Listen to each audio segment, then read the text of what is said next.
বিভিন্ন ফেসবুকে গিয়ে তারা বিভিন্ন চেয়ারম্যান, এক্সাইজ কমিশনের সদস্য, বিভিন্ন ব্যক্তির বিরুদ্ধে তারা সমানে তারা সাইবার মানে ক্রাইম করে যাচ্ছে এবং তারা পুঁজিবাজারকে তারা সৃষ্টি করছে যে তারা তাদের একটা চক্র আছে, হয় কোনো সময় ওই বিনিয়োগকারীদের পক্ষে, কোনো সময় আবার এক্সাইজ কমিশনের পক্ষে কথা বলে তারা একটা গুজব রটনা।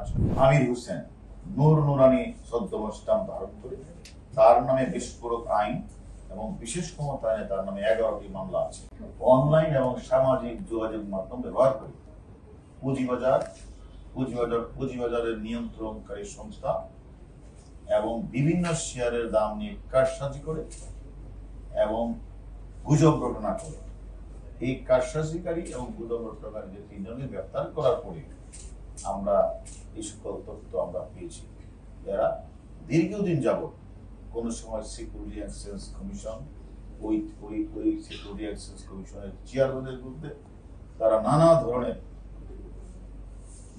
আপত্তিকর তথ্য, যেটা সাইবার সিকিউরিটি আইনের লঙ্ঘন এবং তাদের বিরুদ্ধে মামলা হওয়ার মতো ঘটনা তারা প্রায়ই করে আসছে। তাদের একটা গ্রুপ আছে, তারা তাদের যখন বিরুদ্ধে কোনো ব্যবস্থা কেউ কথা বলে তারা সাথে সাথে ওই সকল চক্র সাথে নিয়ে তারা রাস্তায় এসে তারা একটা রাস্তায় নেমে যায়, ব্যানার দিয়ে মানববন্ধন করে। আমির হোসেন নূর নুরানি ছদ্মবেশ স্ট্যাম্প ধারণ করে তার নামে বিস্ফোরক আইন এবং বিশেষ ক্ষমতা আইনে তার নামে 11টি মামলা আছে। এছাড়া আরেকজন আছে নুরুল হক হারুন, বিনিয়োগকারী ঐক্য পরিষদের বিভিন্ন নাম ধারণ করে বিভিন্ন সদস্যদের একত্রিত করে এর কাজ হলো বিভিন্ন জায়গাগুলোতে চাঁদাবাজি করা। তারা ওই জ্ঞানী ব্যক্তি সেজে তার পোস্টার নাম হচ্ছে বাংলাদেশ পুঁজিবাজার বিনিয়োগকারী ঐক্য পরিষদের সহসভাপতি, এটা নাম ধারণ করে সে বিভিন্ন কোম্পানির কাছে চাঁদাবাজি করে। আর আরেকজন হচ্ছে রয়্যাল ক্যাপিটাল কলেজের সংযুক্ত হোয়াটসঅ্যাপ টেলিগ্রাম টাকার বিভিন্ন শেয়ার সমিতি তথ্য প্রদান করে, আগাম তথ্য। সে যদি মনে হয় তার সাথে ওই কোম্পানির ভালো যোগাযোগ থাকে তখন সে তার হোয়াটসঅ্যাপ যোগাযোগের মাধ্যমে এটাকে খুব ভালো বলে, এটা খুব ভালো কোম্পানি। তার আবার একটা হোয়াটসঅ্যাপ গ্রুপ আছে অনেক বড়, দিয়ে বলে যে এই শেয়ারটা খুব ভালো, এটা কিনলে লাভবান হওয়া যাবে।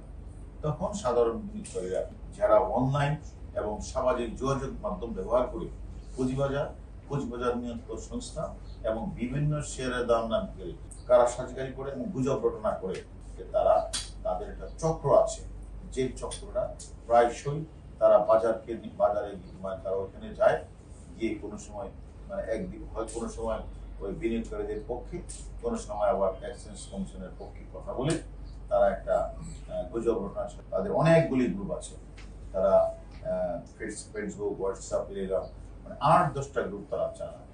তারা তাদের অনলাইনে অনেক ফলোয়ার আছে।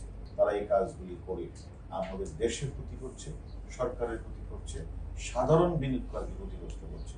আমরা তাদেরকে রিমান্ডে এনে তাদের সাথে আর কোন চক্র জড়িত, এই সকল চক্র যারা জড়িত রয়েছে তাদেরকে আমরা ধরে এনে আইনের আওতায় এনে আমরা বাকি তথ্যগুলি বের করবো, তাদের উদ্দেশ্য